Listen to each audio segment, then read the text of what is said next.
Everyone, hi, good evening. Bruce Muffson, LCSW, Sunridge of Nevada, coming out with another live stream. And tonight's topic is going to be 5 signs of PTSD. And of course, feel free to ask any questions about the topic or any other topic you want to get some information about or discuss further. Also, want to announce on the 31st, the end of this month, March 31st, we will be having our next training. It will be about fathers. And I'll give you ideas on how to be a better father, what to be aware of if you came from a rough situation with your own father, how are dads portrayed in the media. There'll be homework, of course, questions, and books and movies to look at for yourselves. But it's going to be that same kind of format. Information about it can be found in the description box. And again, it'll be 2 weeks from not 2 weeks now, of course, but the 31st, 5:30, which will be Pacific time. The cost will be $10. It can be done through PayPal. And we are looking forward to having you join us. We've got a nice reaction from the first two. This will be our third. Got a lot of comments about, being a better father. I come from a rough fatherhood. I didn't get what I needed as a father. I want to be a father. So we're here to work with you on that issue. So that will be happening, and I will discuss it further next week. But again, any information will be found in the description box. And hey, Silly Duck, howdy. And without any further ado, I'm going to discuss PTSD. Fire away with any questions you have about this or any other topic as we go forward. PTSD is probably one of the most used terms today, but probably one of the most least understood terms out there. It's come to really encompass everything that people can deal with that might give them stress and anxiety that will keep things going for them. So I want to kind of break these things down and answer your questions you have about it and give some information about PTSD. Many of the people that I work with have symptoms of PTSD. People that, a lot of times I realize people that are calling in or leaving comments are also having PTSD issues. And I want to try and explain those things as clearly as I can. See, we got some questions in here. Any way I can contact you? Yes, do it through the email, not a problem. How do you cope with flashbacks? I love you and your videos. Great question. And I'm not going to lie. I've had some trauma in my life, plenty of trauma in my life. And how do you overcome it? I'm going to explain how that happens. A lot of things, let me explain something about PTSD also before we leap in. PTSD will affect everybody differently. It depends on your genetic makeup, depends on your family history, depends how you handle things in life. Are you easygoing? There's a lot of, have you been exposed to PTSD before? What was your childhood like? So there's many, many, many ways of how people cope with it on an individual basis. To answer that question, the way I would answer that question for me is I have a very easygoing persona. I try to at least have one. And I let a lot of things roll off my back. And I try and put things in perspective. That's how I've coped with the things that have happened to me. And not that I don't have flashbacks or I don't have feelings of what happened to me in the past. I do, trust me. But I've learned to overcome them. I think about how far I've come, my strategies for staying successful, who I relate to, who I talk to, and going forward in that direction. Okay. Hey, thank you, Trighan the Boy. Nice always to hear from you. Thank you for commenting. So here we go right now into it. The thing you're going to find out about PTSD is what are the symptoms? All right. It may start within 1 month of the situation. It can actually happen sooner. And sometimes symptoms may not occur until years later. So again, there's a huge there's a huge curve from A to Z on how someone's going to be affected by PTSD symptoms. Okay. Now, symptoms can vary over time or vary from person to person. Huge. My way of looking at something versus your way of looking at something is often very, very, very, very different. And I've learned to respect that variance when I'm working with patients and clients. How they perceive things is not always going to be how I would, and that's fine. Everyone's an individual. Okay, now, what are some of the symptoms, what they call intrusive memories, meaning memories that are creeping in that you don't want to deal with? Recurrent, unwanted, distressing memories of the traumatic event, meaning recurrent. They come on and on and on. Reliving the traumatic event as if it was happening again. They call that flashbacks, obviously. I mean, I've had people describe things in so brutally detailed way of looking at it, like that happened to me 15 years ago, Bruce. And every anniversary, or if I have a smell, or I have a taste, or I see a certain color, that will relive that traumatic event over and over again. Flashback, loud noise, a dog barking. Everyone has their own individual trigger of what led to something horrific or traumatic for them, and that's how you define it and go from there. Now, upsetting dreams or nightmares about the traumatic event. Sometimes when we go to bed at night, what is sleep for? It has a million different positive benefits, but it's designed to give your brain a chance to shut off. And dreams, to a certain extent, are your brain trying to process events that it couldn't when you were awake. So the dream tries to give you some kind of direction, some kind of format.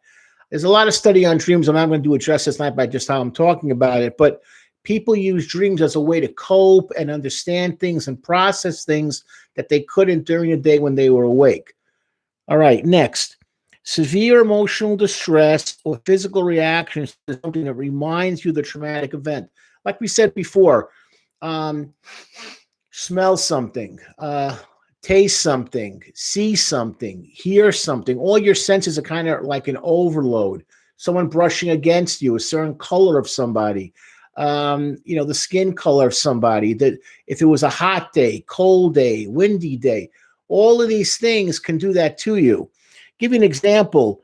People that watch Saving Private Ryan, veterans that watch the opening scene of going into D-Day and going onto that beach, had to be escorted out of the theater because 50 years later, the trauma of going along that beach, those beaches, was so difficult that men in their 70s had to be escorted out of the theater, weeping, crying, having breakdowns.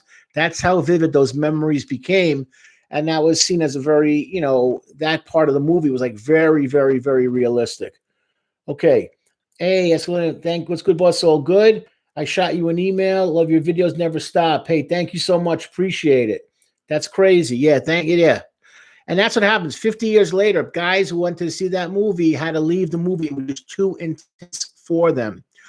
There was a movie I saw, a Russian movie about World War II, naturally, and they had a young boy that was playing the main character. The movie was so gripping that he had a nervous breakdown after the movie. It was a movie, but it was so jarring, so difficult. He had a mental breakdown.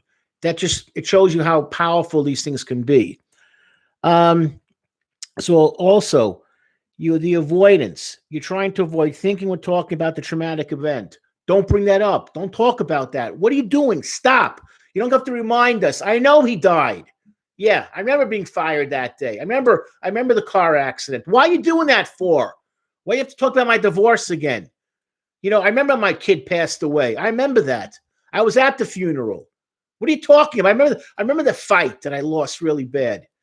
You get that anger, you get that frustration, and you don't want to deal with it because those brings up so many bad, horrible memories. And then avoiding places, activities, or people that remind you. I don't go down that block anymore. I don't take that highway. I don't go into that restaurant. People that have been in bombings will say they avoid that street, that avenue for the rest of their life. The trauma is just so gripping. If they walk on broken glass, it reminds them maybe of fire in their house. So very different things can bring back very, very negative memories. People's conversations, how people talk to them. I come back here again, there's going to be trouble. Boom, trauma. That's a traumatic event. Now, what also happens is you get negative changes in your thinking and in your mood. You tend to see yourself in a negative light, and you don't see yourself in a positive light, and that's a factor. And you get hopelessness about the future. Your mood changes. This happens a lot of times with veterans when they come back, thank God, in one piece. Maybe their mind, though, is not in one piece. And there's a lot of grief about those that were left behind, with those that got badly wounded, and their lives will never be the same. Why was I spared? Why didn't I die? People have that when there's mass drownings or mass shootings.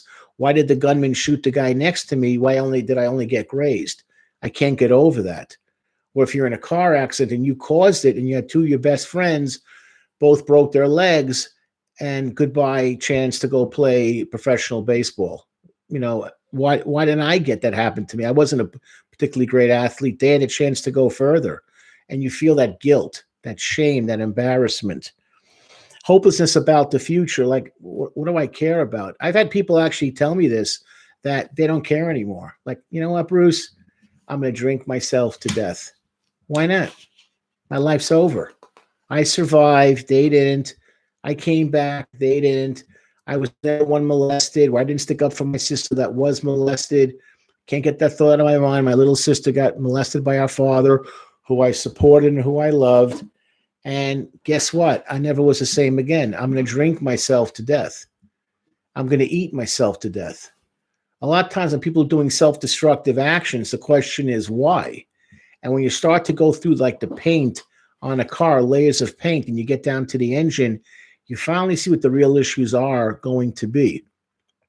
And I've had that happen plenty of times working with patients. Why are you so self-destructive? Why didn't you finish college? Why didn't you finish the training program? Why are you fired from job to job? Why do you have menial jobs? Why do you go through relationship after relationship? Why can't you settle down with one guy, one woman? Why do you got to have multiple kids by multiple people? Why do you loathe yourself? Why do you cut yourself? Why do you scratch yourself? You're 16 years old and you're 100 pounds overweight. Why? Why? Why? Trauma. It's PTSD there. Something's wrong. Why don't you want to get married? Why do you stay in the house all the time? Why are you afraid to leave? Why are you always taking drugs? Why do you got to drink to excess every single night? You scratch that painful surface, you're going to find out most of the time unresolved trauma. I've seen a ton of that, which is often misdiagnosed as antisocial, oppositional defiant, doesn't want to listen. Nah, not always. It's because it's trauma that's not been recognized and not been uncovered and not been dealt with. Yeah, no argument there. And that's what happens. So you have memory problems, not remembering important aspects of the traumatic event. Did that happen? Did we hit the other car? Did the guy have a baseball bat? I don't remember the water, the white water that day. There was white water in the river? I don't remember. Wait, he didn't have the safety harness for the ladder? Don't remember. Wait a second. When mom slipped, she wasn't wearing shoes on the wet floor and she hit her head? Don't remember. People say, well, are they lying? Not necessarily. We want to block out what we don't want to remember. It's scary. Scary to go down that rabbit hole and have to confront what really took place that day. Difficulty maintaining close relationships. Well, common sense. Why would you want to open yourself up to somebody else and share when the last thing you ever want to do is share? So you don't want to talk. Cope, yeah, not easy. You don't want to share. You don't want to talk about things. Feeling detached, family and friends, predictable. How come you don't come over for the house anymore? Hey, my son misses you. He used to come over and play basketball every Saturday afternoon in our backyard. He misses you. What happened? Why don't you come over anymore? Hey, I've called you a couple of times trying to get in touch, go out and get a drink, maybe play some sports, go watch a game. You don't do it anymore. What happened? Hey, what happened? Where are you? And the answer is you're locked in your head because you don't feel like being around people. Lack of interest in activities you once enjoyed. That's a biggie for me. Biggie. I'll always go into a house and say, what did you used to do that you no longer do? If I hear that, bingo, there's trouble. I used to go antiquing. I used to go scuba diving. I used to like to get barbecue. I used to collect artifacts of this guy, of that guy. I like to do this. I like to do that. Did used to do that. Used to. Why aren't you doing it now? There's a reason. Used to this, used to do this. Now you don't do anything. What happened to you? And feeling emotionally numb. Yeah, you get exhausted. It's constant hits. And you just feel like, I got nothing left to give. I'm drained. I hear that a lot with the musicians that I've covered. They'll kind of subtly say it like, I'm empty inside. I'm numb. I have nothing left to give. I finished everything. I can't give any more. They're not exactly joking because emotionally they're like literally spent And what they should be doing is spending a week in bed, exercising, eating better, sleeping better, laying off cigarettes, all negativity, but they are wiped out. They're wasted. They're exhausted. Got some questions up here. They say time heals all wounds. Can PTSD heal itself over time? Great question. The answer to that is very complicated, so I'll kind of break it down. I think you learn to handle it is the best way to describe it. You don't get over it, doesn't disappear, but you learn to cope with it. Like a lot of things in life, you cope with it. It's like you have another thing on your shoulders that you kind of wear with you till you die. So I've been through some traumatic events in my life. I got to cope. I got a family. I got to pay bills. I got to go to work. Got to make these videos. That's it. You know, sometimes my days aren't so great, but I got to get up in the morning, shower, shave, brush my teeth, grab some breakfast, and day begins. That's it. So I don't forget, but you learn how to cope. 17 years old. My entire life I was very hypersexual, afraid of sex, and getting is one. Okay. I don't remember anything happening to me as a kid, but I don't remember much from then. Okay. Is there a chance something happened to me? Just giving you a quick 30-second answer. Yes and no. So what do I want you to do? I want you to get yourself evaluated. And I want you to work with a therapist that's good at treating memories that may not be there, maybe using some light hypnosis and something along those lines. So definitely get it. If you don't, when you got blackouts of memories, that's not necessarily a bad thing. Also not necessarily a good thing. Get evaluated, get checked, work with a therapist that can help you process, bring things back together, someone that uses hypnosis with some kind of meditation, and let us know how you're doing. I'm curious on that one. Currently at work, I watch this. Hey, Josh, how you doing? Yes, no problem, Josh. Always appreciate you. Changes in physical and emotional reactions. I've seen this with people that had a lot of trauma in childhood. Yeah, thank you. Good luck. Good luck. Let us know how it goes. I've seen people like, you touch them on the back, like, they have an overt sense to reaction that you shouldn't get excited about. Like you just kind of calm down, relax. Tells me off the bat, trauma in childhood. They did not get what they needed. They didn't get resolved. They didn't get it resolved. They didn't get the calm downness, and they're still carrying it with them. I've worked with people in their 50s, 60s, and 70s, and they're still dealing with trauma when they were 6 years old, and they got their face pushed down on the playground, and there was no teacher around. So still carried over all those years. I've had people tell me when they were 10 years old, they were in concentration camps, or they were junta. There was a sectarian killing in their country, and they watched their parents being let out and shot in front of them. And they're 55 years later, and they still weep at night, missing their mother and father, where they killed their dog in front of them. I've had people tell me this stuff from childhood, and it still follows them well into middle ages. So it does follow you to a certain extent. This is another biggie. Self-destructive behavior, such as drinking too much or driving too fast. Yeah, anytime I see that kind of behavior, it's bad. And it's interesting about the driving. James Dean, you have to look him up way before everyone's time who's watching this, was an actor in the 50s. He was like a real teen throb. He made some really classic movies, Without a Cause, some great movies. Eden, Western.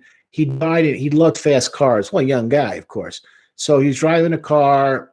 He was in a car way too fast. Boom, got killed. He was very young, in his early 20s. The person that was with him in the car never recovered from it. And he essentially died young, but he almost like drank himself to death. He just was detached. He just could not get over the fact that James Dean was dead and there was some blame and blah, blah, blah, blah, blah, blah. He never was I don't know if he drank himself to death, but there was definitely some trauma that affected him. Guys came back from Vietnam. God, even now, Afghanistan, Iraq, they, what do they spend their time doing? Drinking, getting into fights. Where else? At bars, racking up felony charges, putting on 40 pounds, smoking tons of weed. They want to forget. There's a problem. But when I see self-destructive behavior, the first question out of my mouth is, why? Why are you doing that to yourself? Okay, trouble sleeping, that's a given. I've said this before, 60 million Americans do not sleep well. I'm one of them. Okay.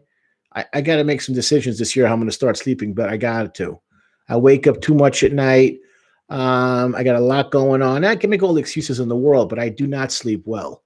And it affects my day because I got a lot on my mind. Again, excuses, but I do not sleep well. Trouble concentrating, another biggie. I longed for the days when I was younger and I could kind of focus on something like tight.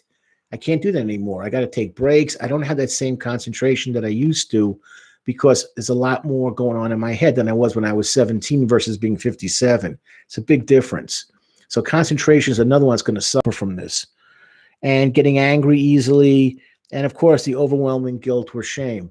You get that a lot with like people who survive a traumatic event. Like, why not me? Why didn't it happen to me? Everyone was killed. The car went off the road. My brother died. I didn't die. I walked away without a scratch. She's in a wheelchair. You get a lot of that. Why didn't my dad pick me? He picked my two brothers to molest. I didn't get molested. So you get a lot of that overwhelming guilt and shame. And that's a very, very frequent one that I see a lot. Any questions right now, guys? Feel free to blast them. And, again, those frightening dreams. Now, how do symptoms come to bite you in the butt? We're kind of calmed down, we're not calmed down. A lot of it works in this. PTSD symptoms will vary in intensity over time. So you may have more PTSD symptoms when you're stressed, or when you come across reminders of what you went through. So like the classic examples, like hear a car backfire, it might remind you of a weapon going off, like a mortar round, and you shudder and you kind of get, a little bit off cue. But there's a million different things that could happen to make you relive it in more intensity. But definitely when you find yourself under stress, like common sense, you're going to relive things, and think about things a little bit too much. The older I've gotten, the more I've kind of realized, I know the term self-care is like way, way, way overused, but even at work, when things I put in like 2-3 hours in a row, I look up, it's like 2:45. Where'd the day go? I'll just get off my desk and take a walk around the hospital, take a walk around the building, just to get rid of that stress and get rid of that, burgeoning, like, it's starting to bubble up like a toxic stew. So I don't feel negative about what I'm trying to deal with. Let things kind of, slide and relax and chill out. I don't want to keep on going back and back and back with it. Hello, my good friend. So yeah, I just wanted to remind everyone to stay hydrated. Yes. Very important. It's still nice weather here, but another month or so, it's going to hit the 80s. And then right after that, the 90s. And stay hydrated. Yes. Now, why do some people get PTSD? Why do some people not get PTSD? Thanks for the great topic, and thank you for watching. Okay, no one really has an answer to this. Doctors are still kind of trying to figure this out. Some people get it, some people don't. Probably, and this I was kind of saying at the beginning of the live stream, it's a complex mix of several factors. Stressful experiences, including the amount and severity of trauma you've gone through in your life. Obviously, if you're molested for 4 years versus one time, your experiences are going to be a lot more gripping, a lot more graphic, a lot more deeper, a lot more intensity than one time, which is horrible in itself. But for 4 years, it changes you, how you're going to look at things. So stressful experiences and how the amount, and the severity of what you've been through. Inherited mental health risks, such as a family history of anxiety and depression. I tell this to people all the time. When you're going to go date somebody, go to their house. I got ripped on this a lot, but about bringing a GoPro. But when you watch how people act at a family function, particularly the family that you want to join, watch how they handle little things. One of the things I like about my agent / producer, that he's very, very level-headed and very calm. And I've seen him in stressful situations, and he's able to maintain, an appropriate composure. Not everyone can do that. You'd be surprised how many people can't do that. And you want to see how the people you're going to be marrying into, what is your genetic pool, and is it going to be polluted? If something gets knocked over, do they lose control? Do they scream at each other? Do they yell? Are they appropriate to each other?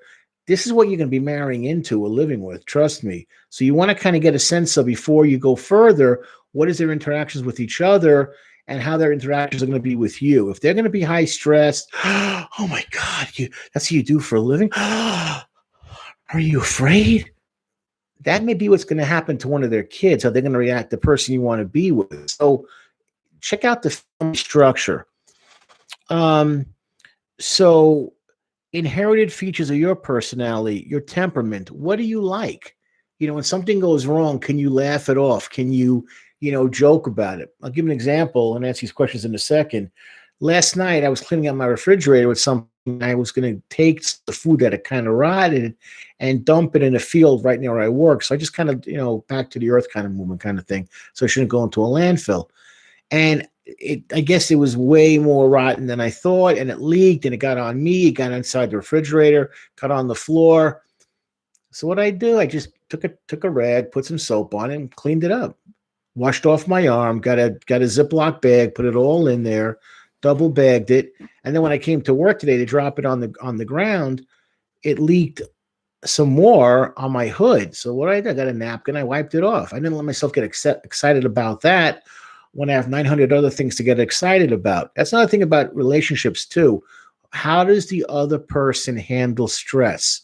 Do they get excited about everything? Are they able to kind of like laugh it off, joke about it if it's not that serious? I've seen people lose it if they get a stain on their shirt. Like, this shirt cost me so much money. I can't believe it. How am I going to get the stain out? And they go nuts. They practically tear the shirt off. Hey, in the end, it's just a shirt. Relax. But they can't. You always excited if he didn't get mayo with his salad, like he didn't get the olives that he wanted. You take it back. This is horrible. Hey, calm down. All right, we'll get you another salad. But how do they act? Okay.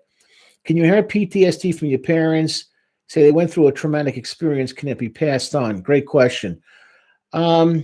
Here's the thing. You're not going to get their PTSD. That's a separate issue. But you may pick up their anxiety. That everything that they do from now on is fear-filled.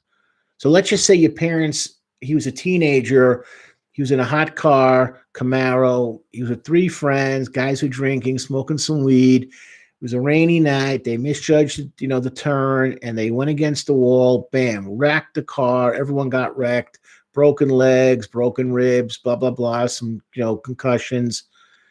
And your dad was never the same after with cars. Like, he only took side streets. He would never drive in the rain. Well, unless you can process that with your own head and realize that's how your dad looks at driving in the rain, and he won't go down certain avenues that are wide, that cars can come around, and he's a very, very cautious driver, you may internalize that and let that think that's the normal way to do things, when it's not. You have to drive in the rain. You're going to have to take the highways eventually, and you may have to, go from point A to point B. Then not every time you get behind the wheel of a car, you're going to have an accident.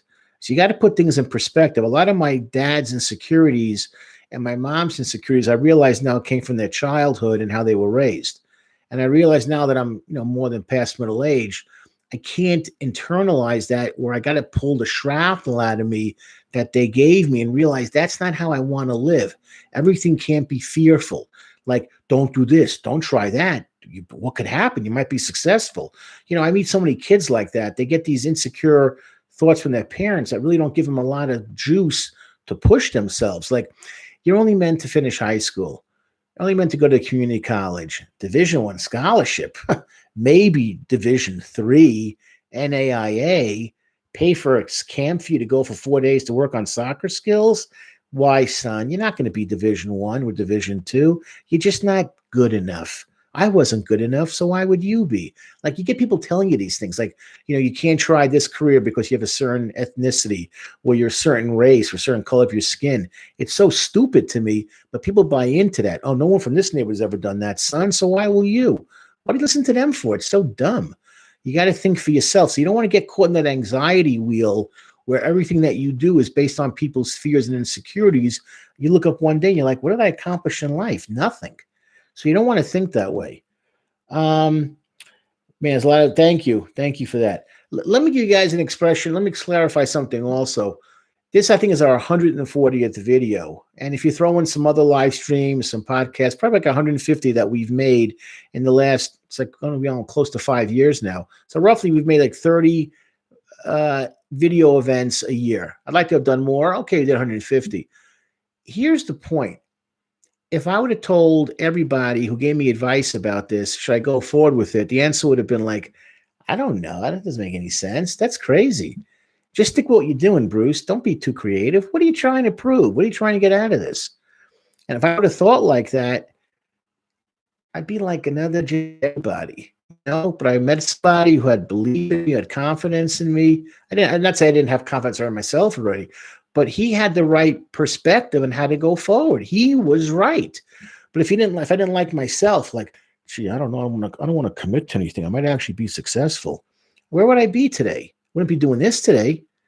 So that's how you got to think. When everyone's telling you no, you got to learn to say yes. That's how you get past that anxiety and depression. You start building up layers of confidence. So when something PTSD-ish does happen, you have that mental health body armor that I've talked about before to protect you. It's going to sting, but it's not going to fatally wound you, if that makes sense. Okay. Thanks for the input. Hey, no problem, Kevin. Always appreciate you knocking in and calling us and letting us know you're feeling. That's how I want you. Like, don't let people's insecurities become your insecurities. Get your own. but I'm saying, like, don't bring the old with you. At least do something new. Like, that's how I look at things. I had a meeting this week, and someone said to me, how are you about with technology? How do you understand it? And I said, I'm not going to kid anybody in the room. I said, I'm probably the oldest person in the room, but you know what? I like learning about new technology. I like being part of it. This is wonderful to me. I wish I could do more. I watch my agent / producer put everything together, and I'm in awe. And I can't help him, but he has the ability to do it. But I love learning new skills, new techniques. Computers, they're not going away. So anything I can learn more about this stuff, I love it. It's fascinating to me. So that's how you got to think about yourself, is not let that negativity of everyone telling you can't do this, whatever moronic reason. You're too tall. You're too short. You're too fat. Who cares? What listen these idiots tell you things? Don't listen to them. That's what the trainings are really all about, is to give you the confidence to realize even if you came from dysfunction and stupidity, you don't have to live your whole life like that. You can, love your parents, love your friends, love your neighbors, but they're not necessarily always know what's good for you. They don't really know what's even good for themselves. So you want to push past that. Thank you again, Kevin. Appreciate it. Okay. So here's another thing too. So that's your temperament. Fine. The way your brain regulates the chemicals and hormones in your body releases that the body releases in response to stress. Again, we're learning so much about the brain every single day. I think we're at the point now we know about maybe almost 1% of how the brain functions. I'm even making a joke about that because like 20 years ago, we had almost no clue. We're finally starting to understand how the brain works, how marvelous it is, what an amazing creation and invention it is. And the more we learn about the brain and all the things that it does, it just constantly blows us away with what we pick up. So your dopamine level, your your cortisol, your testosterone to a certain extent, all of these things are factors on what the brain releases and how you handle things when you're under stress. Huge. That's why you can have a fire and 4 firemen go in there, and when they finally finish the fire half a day later, because they got trapped for 3 hours, 3 of the firemen are like this, like, and the 4th guy's like, you got any water, guys? I'm a little thirsty. I'm a little parched. Anyone got like a 20 ouncer on them? Calm. That goes back to how the body regulates itself and what it releases, and your temperament. Okay, risk factors. Anyone of age can have it, but something can make it happen to you more likely to get PTSD. So, for example, if you're experiencing intense or long-lasting trauma, again, it makes sense. If you've been molested from the age of 4 versus 14 versus 24, these are all factors. Age is a huge one. The younger you are when something happens, it's hard for you to process often. The intensity, the severity, how long it went on for, were you given support, were you neglected, were you abandoned? So that's all a factor in itself. Having experienced other trauma, that's a bad one. When you start like using what they call multipliers, I wasn't just physically abused. I wasn't just emotionally abused. I wasn't just verbally abused. I was also sexually abused. Oh boy, not a good combination. You got four horrible things there. So when you have other things that you start adding up, I was also, we were very poor. We moved around a lot. My father cheated on my mother. My father would hit my mother. My mother would hit my father back. There was gunfire. People got hurt. There was suicide. People had severe mental illness like schizophrenia. When you start adding on more and more of these, it's called like the ACEs score. It has huge effects on how your life is going to turn out. Having a job that increases your risk of being exposed. Well, understandable again, military personnel or first responders. You got to learn when to kind of like let go and not let your job define you. So, for instance, they're starting to realize that first responders, you can't do night after night of punishing calls to see horrible things. You know, dead children, children hurt, people stabbed, shot, mangled, terrible accidents at home.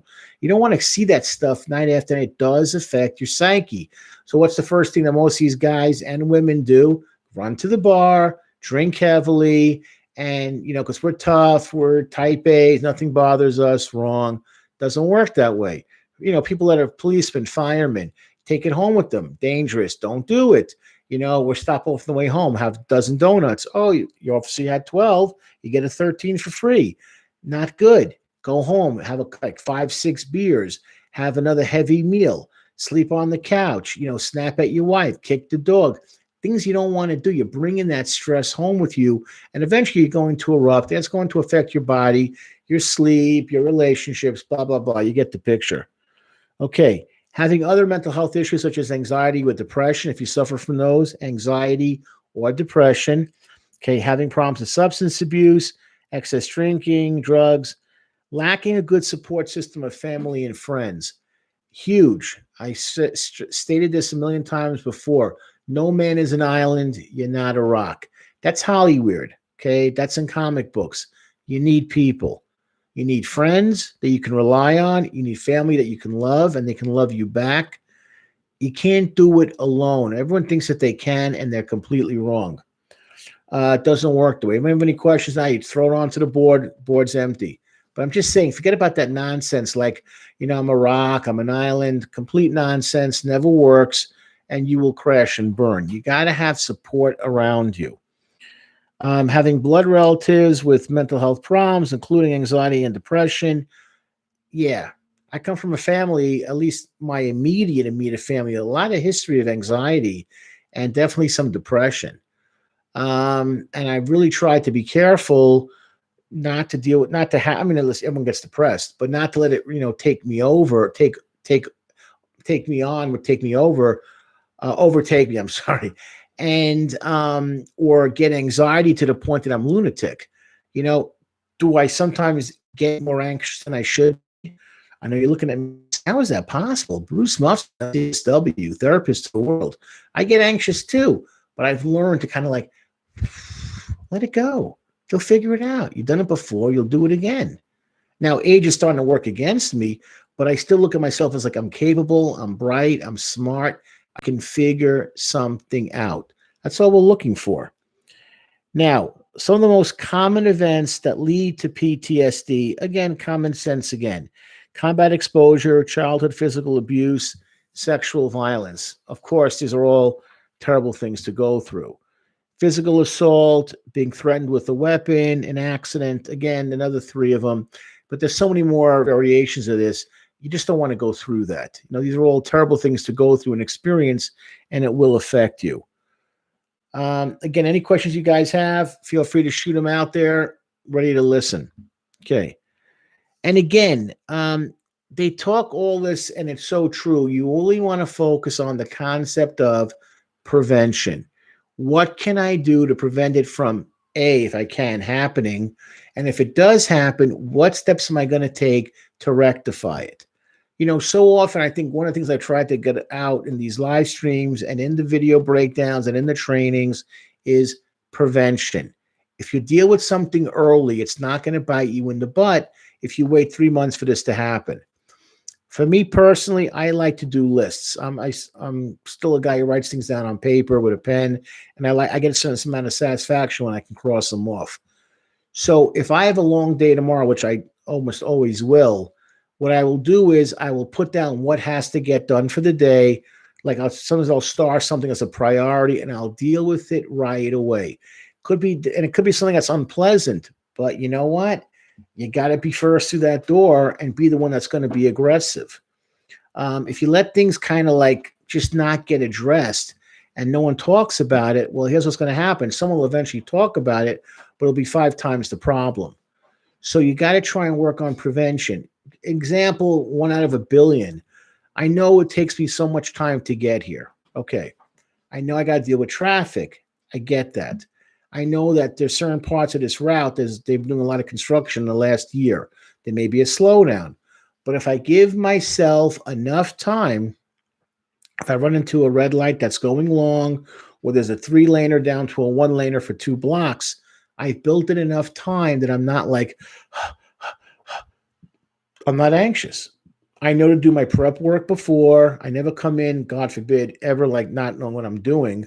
I have everything written down. I have it in my mind. I've done it in the car. I've gone over it. I do the highlight thing for myself. I'm ready. I know what he's going to ask. I know what he's going to want from me. Look up, take the picture, sit appropriately. Don't use my hands. Talk about the next situation. I'm focused. So the anxiety, because I'm using preventative thinking. That's all. Yeah, you go. You got the hands. That's it. And when you got that concept down, you can start to actually relax. So when I get here, I'm ready. I know what to expect. So with the prevention, if something bad happens, don't do this like, well, I'm mimicking, you can't see. Don't sweep it under the rug. Deal with it. Deal with the dirt. Deal with it right away. That's all. That's what I wanted to share. And that's really important to do that. And you know what? And again, like this person just did for me, um, have some faith. So we talk about higher power. It's relevant what you believe in. But when you have someone that you think is in your corner, it's a huge positive, and it keeps you grounded and it keeps you healthy. Okay, on to the next thing I wanted to share. Any questions anyone wants to share, feel free to do so about this topic or any other topic. I know this one gets a lot of questions and a lot of feedback. I'm just trying to break everything down for people to understand where I'm coming from and how I'm breaking these things down. Okay. This is not often talked about. So when I saw this article, I wanted to bring it to the attention of everyone that's going to be listening. Problems at work. We spend most of our week with other people that are not our family. That's just reality. And you have to get along with people at work. You have to work unless, oddly enough, you're very independently wealthy. You don't have to work. But you got to work with people, and you got to produce, and you got to be productive. You got to get stuff done. Okay? Here's the thing, though. People with PTSD miss more days of work and work less efficiently. Certain symptoms of PTSD, such as difficulties concentrating and problem sleeping, may make it hard for you to pay attention at work, stay organized, or make it to work on time. I can tell you this is 100% accurate. I've worked with people that had problems in their personal life, and it seeped into their work life, and their work was affected. Now, obviously, if something happens to your family or to yourself, you got to respond to it. You got to deal with it. Totally get it. But when you're not dealing with what happened to you and it's affecting you, how you look at yourself, something happened to you that happened 15 years ago, but over the weekend or 2 weeks ago, it was re-triggered and you're having trouble getting your work done. You got to let people know, and you got to get help. I've referred a lot of people to get help, to get therapy, to get counseling, to need medication, take some time off. Get your head right. For those of you that are suffering from PTSD out there, get your help and get it sooner than later. I'll give you an example. When you want to go on an airplane with somebody that says to you before you get ready to, and okay, ladies and gentlemen, we're about to leave the airport, leaving Las Vegas to Boston. I just want to share, as we're making our way upward, we're going to be at, 32,000 feet. I'm an emotional wreck right now. I haven't slept for 3 days. My wife's left me. She took the dog, which I really love more than her. I'm having panic attack after panic attack. I'm thinking about suicide. I didn't let my co-pilot into the cockpit, and I think life sucks. Life's going to come to an end, and I just really can't even focus. Have a great trip. Flying time, 4 hours and 35 minutes with a tailwind behind us. And the stewardesses will be passing out peanuts and soft drinks. Thank you all, and God bless us, please. Right? You do something like that? Of course not. You work at, you're making precision machinery, and you got to be really, really careful, because if you mess up, it costs hundreds of dollars to do another run, and you blow it 3 times in a row. Oh, just not focusing. Well, you got athletes before a big game. How come you shot 2 for 13? How come you dropped the ball 3 times for touchdowns? How come you couldn't get past the second inning? You know what? I'm distracted right now. I'm thinking of other things. Well, I wish you would have told us that, because it would have changed the course of the game. I dealt with that myself. So are you focused? Are you focused? Are you focused? So PTSD will jam you up at work. Got a question here. How do you interact with someone who has suffered from trauma? Great question. As someone who hasn't experienced extreme trauma, good. I feel like it's hard to interact with some people knowing what they have experienced. Great comment. Here's the answer. Be yourself. That's it. You're not going to fix their head. They got to work on their own head, but you can be yourself. How you doing? How's everything? You want to go to the gym? You want to go to Starbucks? You want to take a walk? You want to play video games?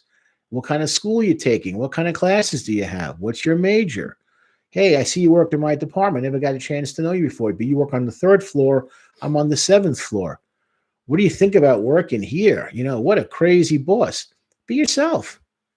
If you want to get to know somebody, a lot of times we have this misconception in our head, like I got to have the perfect intro. I got to be great at it. Don't worry about it. Go up there swinging and start hacking. Maybe the guy will tell you to blow off. He's not interested. He doesn't care. All right, it happens. But if you know someone's been through something, be yourself. You might help him indirectly come out of that shell by you just being who you are. And that's great. That's how you should look at it. Don't look into it any deeper than that, other than, hi, how are you? I saw you. Want to introduce myself. We'd like to get together. The worst a person can say to you is what? No. Big deal. But be yourself. If they've gone through something, they're going to have to work through it on their level. If they can't, that's on them, not on you. Don't worry about it. And then let yourself be who you are, and let the other person take you for what they want or not. And if they don't want to, it's on them. You move on to the next person. You're not going to fix everybody. Let me backtrack there too. You're not going to fix anybody. It's not your job to fix people. Your job is to be who you are, be friendly, be outgoing, be yourself. It's all you got to do. Okay, hope that helps, Nigel, and gives you some answers to work with. That's what I want to share about with work. I mean, it's so amazing to me how many people suffer from work and they're not functional. I mean, I've had workers, co-workers, people I supervise, people that supervise me, and then because something happened, they could not focus at work, and work suffered. Thank you. Thank you. No problem. Anyone with any questions right now, feel free to shoot them in about this topic or any other topic, because wide open right now, not a problem. But I want to share this thing about work, because you got to realize this is going to affect people. And if you don't have your act together, it's going to show up in your work, the kind of work you put out. And then you don't want to be the person going to see your boss who says to you, you didn't put in notes for a month. You didn't pull in billings for a month. You didn't see your clients. You didn't take care of the software. Because of you not following through, this cost us $15,000 because the metal wasn't treated properly. It all catches up with you in the end. Where are your lesson plans? You've missed 4 times in a row your appointment for this sale, or this event, with this training. This costs us money. Do you want to work here? Where's your head at? Then you got to leave the office embarrassed and ashamed. Then you got to see your boss You got to hide your eyes, look away from him, because now he thinks of you as a loser and a zero. But if you come in early and you say, I'm not doing well, I need EAP help, I need some time off, I'll make up my work, I gotta get some time, I'll respect that. So what I'm saying here is don't hide your insecurities or issues, confront them and deal with them and just go forward. Okay. So yeah, work is a biggie.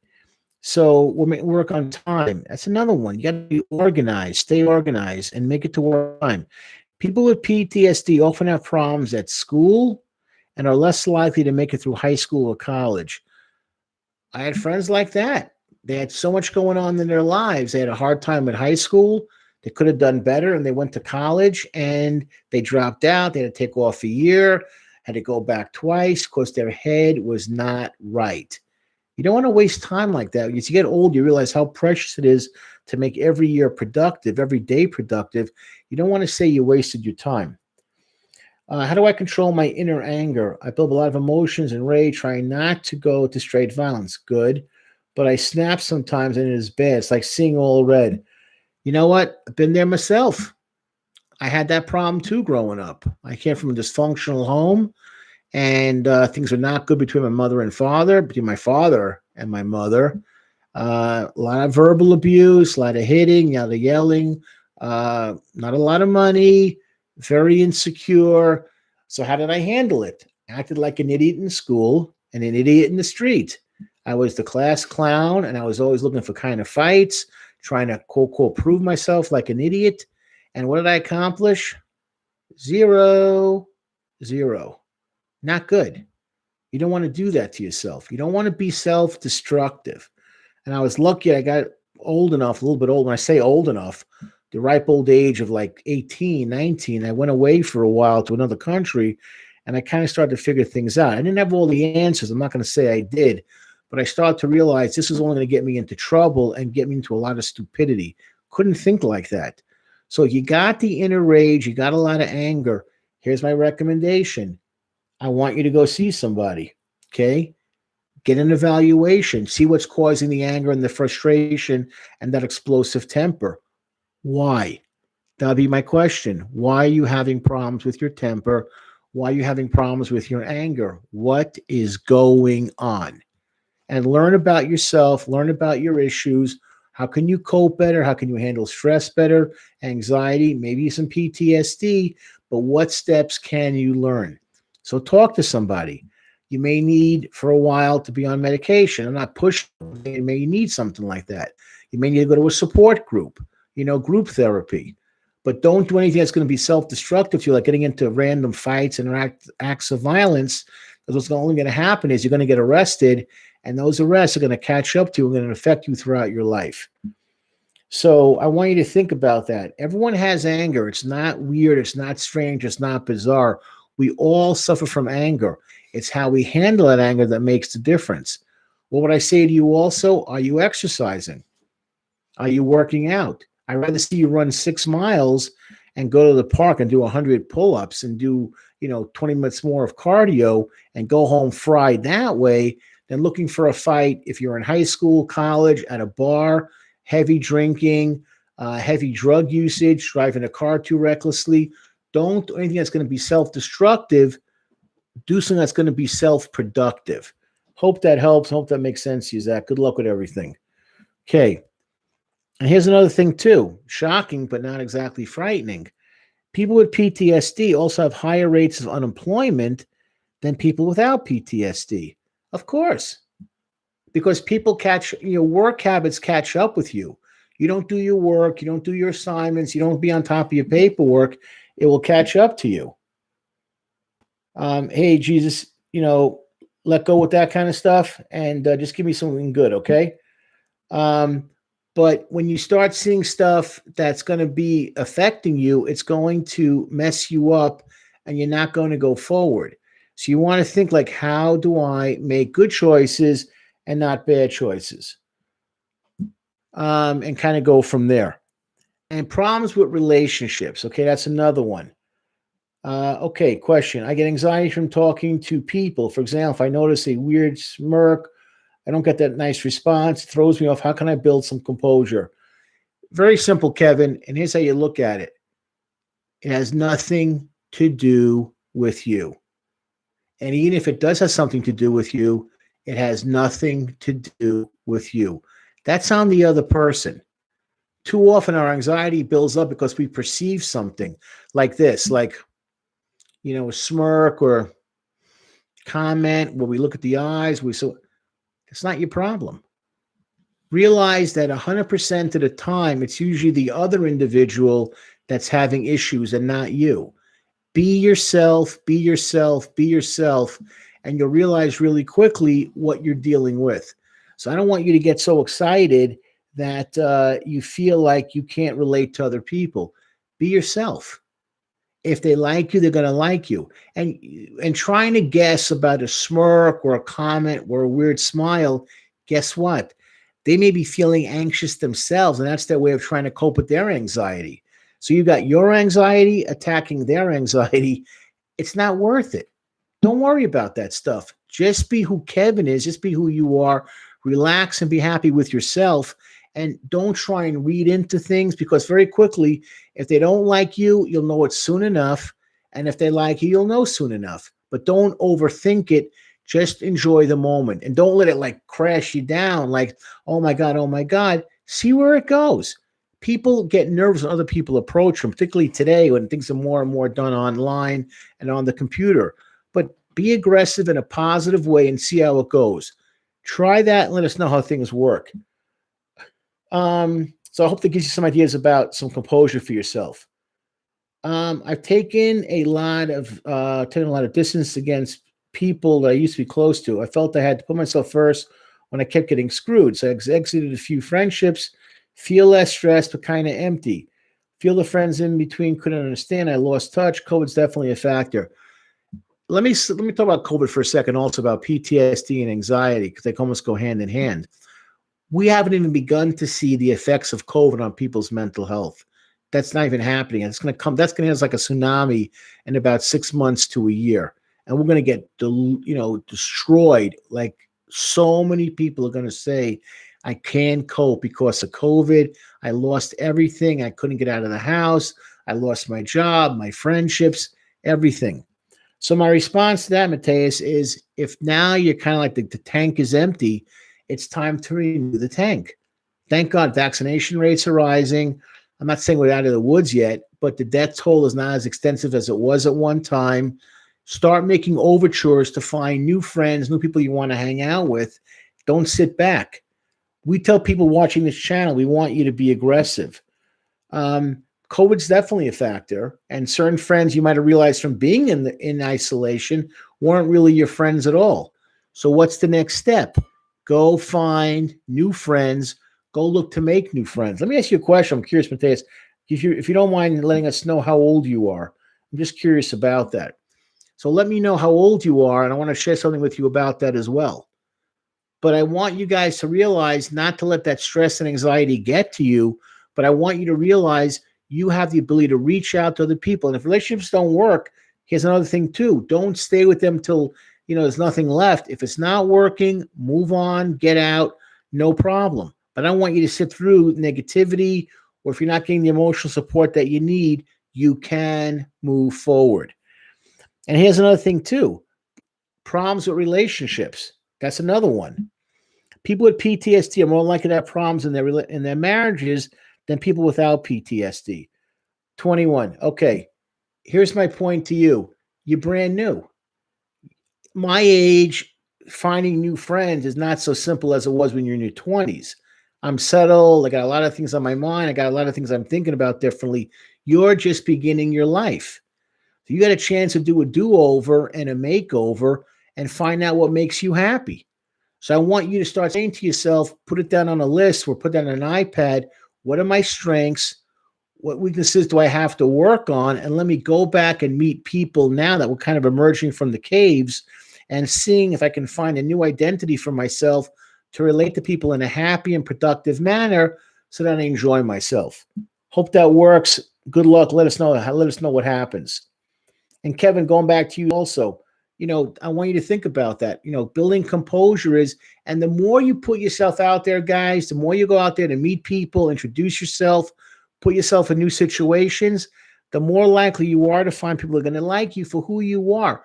Who you are. You don't got to be anybody else's pet or be a follower. Don't do that. Be who you are. Be your own leader, and you'll see how people will pick up on that, and they're going to want to be around you. But definitely with relationships, partners of people with the condition may face a number of stressors. You're living with somebody with a chronic disease, financial challenges. People with PTSD sometimes make horrible choices with money, managing the person's symptoms, dealing with crisis, loss of friends, loss of intimacy. They can have a major negative impact on the relationship. And social isolation is common with PTSD. You have problems communicating and interacting with each other. You find it difficult to trust other people. It's hard to create or maintain relationships. Right. That's why I don't want you to do that. I want you to take the flip side, and I want you to be aggressive in learning to find people that you can relate to. That's some great advice. I will update you. Appreciate it.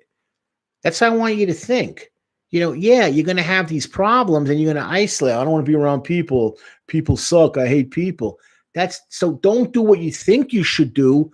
Push yourself even harder to do the opposite. Let me go out to that meeting. Let me go out to that park. Let me go out to that Zoom chat even. Okay, I get it. Everything is on Zoom. We get it. This portal, that portal. I totally understand. We're not going to be in this situation forever. So start figuring out how can you relate to people, learn to like people, learn to be around people in an aggressive way that's healthy. But don't sit back and say, well, I'm just going to binge, the last 16 seasons of this show, or I'm going to watch endless TV, or I'm just going to play endless video games. I get it, but that's not necessarily going to help you. You got to get out, make contacts, meet new people, make new friends, develop new hobbies, new relationships, new experiences. One last thing about that also with isolation. Even if you say to me, I don't know what to talk about, I have nothing to say to people. Here's what I'm going to tell you. Do something, even if it's on your own. I'll tell you why. Because when you meet people and they say to you, so what have you been up to? What do you do with yourself? Let's say we live in Nevada here, Las Vegas. If you said to me, and right now as of today, I went hiking in Red Rock and I took some pictures of the sunset, or when it was snowing recently, I was walking around the snow. It was unbelievable. Great. Okay, the shows aren't on, but I went to this national park.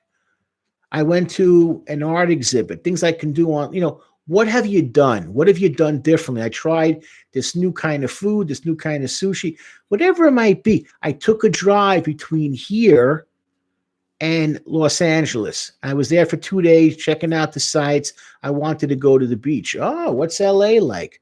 In other words, I went to a garage sale, I went to a yard sale, I bought this shirt, I got this watch. What are you doing differently to change your thinking? So when you start doing things, people are attracted to, guess what? People that do things. So even if you don't have something you can relate with other people, guess what? You can meet other people and go from there. That's how I want you to think. Don't just say like, well, I don't know what to do with anybody. Then do it with yourself. I volunteered. I helped clean up a park. I volunteered at a dog shelter to help dogs get adopted. I donated blood. I donated platelets. You'd be surprised that that's automatically a talker and a conversation starter. Okay, we're almost finished here. So any questions, any last minute comments, feel free to shoot them in. I want to hear from people. And again, 2 weeks, 31st. Okay, it's going to be about understanding yourself as a father, talking about fathers, different sections about fathers. What did you learn from your father? What did you wish you learned? How a father's portrayed in the media? What if you came from a situation you weren't close with your father? What can you learn from that? What can you do to be a better father? There'll be homework questions. There'll be books to read, movies to watch, all discussing fatherhood. Because to me, it is the most important issue in America today. It's addressed, but not really the way it should be, in my opinion. And I want to bring it to people's attention what you should be looking for. Hey, Kevin, I love you mentioned that being in isolation made us realize that some of our friends weren't really our friends. Yeah, that's it. And I'll close with this comment. Listen, I went to high school. I went to college. I was close to a lot of people. Close, tight, friendly. I haven't seen some of these people in 30, 40 years. They weren't really my friends. They were situational friends, but they weren't lifelong friends. That's the difference.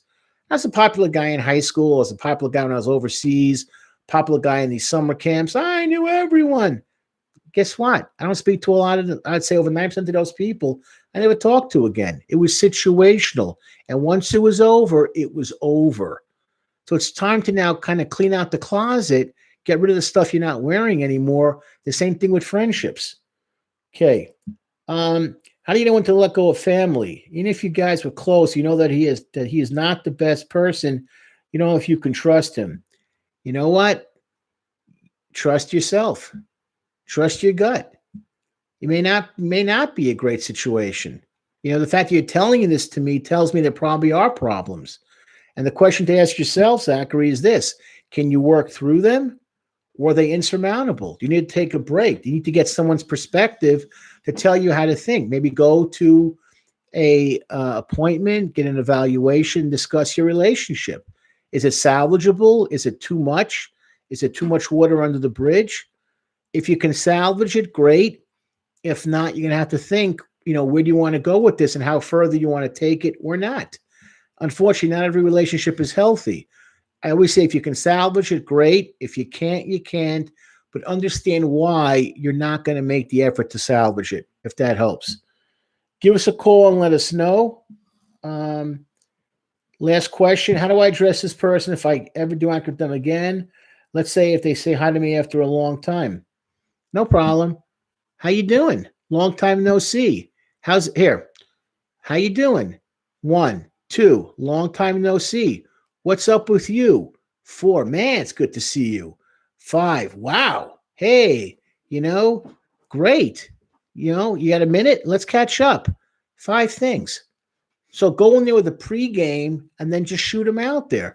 Hey, nice shirt. Whoa, haven't seen you in a while. What's going on with you? You working still here? Start out with those kind of comments. Well, man, I bet you're still in mourning over the Jets season. Ha, ha, ha, ha, ha. Just get it out there. Get that stuff out there. Thanks. Thank you, too. No problem. All right, guys, we're going to call it quits. This is another live stream. Bruce Muffs and LCSW, Sunridge of Nevada. Again, 31st, 5:30 Pacific time. We're going to be talking about fathers. It's going to be through PayPal. The cost is $10. And any questions like we talked about, you can find in our information box, and we'd be more than happy to share with you. And anyone who wants to, shoot us up through an email. We'll be more than happy to get back to you. Thanks again, guys. Have a good one.